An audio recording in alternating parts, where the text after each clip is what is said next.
टीपू सुल्तान ने कई मंदिर तोड़े, लेकिन जब स्थानीय लोगों ने विद्रोह कर दिया और अब मराठों ने भी हमला कर दिया, जिस लड़ाई में हार गया, उस लड़ाई में हारने के पहले इसने कई मंदिर बनाने की झूठी अफवाह फैलाई जाती है। और इस बड़े ही जिहादी, मतलब ये तो जिहादियों का जिहादी था, इससे बड़ा शब्द मुझे पता नहीं, इसलिए मैं इसको केवल जिहादी कह रहा हूं। इस जिहादी शैतान ने और इसके चाटुकार प्रशंसकों ने इसको एक नायक बनाया, इसको सेकुलर बताया, जबकि इसने कई हिंदुओं को धर्मांतरित किया और कईयों की हत्या की, मंदिरों को तोड़ा। कपिल कुमार इस पर भी बोलते हैं। टीपू सुल्तान धर्मनिरपेक्ष था।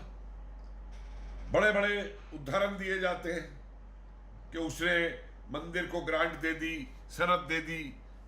फिर एक बात पूछता हूं, अगर वो धर्मनिरपेक्ष था तो फिर उसने मालाबार के अंदर नायर जो है उनका कत्लेआम क्यों किया?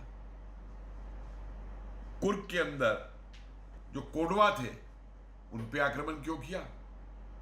और अगर खाली ये राजनीति होती तो उन्हें हरा दिया जाता युद्ध के अंदर।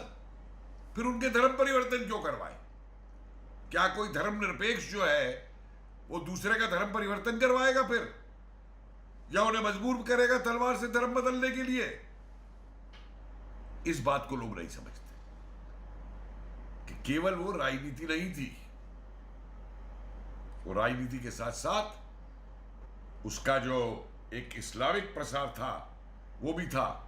ये क्यों भूल जाते हैं कि टीपू सुल्तान ने वो तुर्की का जो उस समय ऑटोमन साम्राज्य था उनसे भी मदद मांगी अंग्रेजों से लड़ने के लिए, अफगानिस्तान से भी मदद मांगी, ईरान से भी संबंध बनाए। किस लिए? वो जिहाद के नाम पर मांगे गए ना उनसे मदद, अंग्रेजों से लड़ने के लिए। लेकिन उस पर ध्यान नहीं दिया जाएगा। और अगर इतना बड़ा श्रद्धा सेनानी था टीपू सुल्तान, तो मराठों से क्यों युद्ध किए भाई? फिर तो देश को अंग्रेजों से बचाने की बात थी ना, फिर मराठों से ही क्यों युद्ध किए? ट्रेवेंकोर के ऊपर क्यों हमला किया? कुर्ग के ऊपर क्यों हमला किया? इसलिए मैं तो टीपू सुल्तान को कोई स्वतंत्रता सेनानी नहीं मानू। टीपू सुल्तान धर्मनिरपेक्ष था।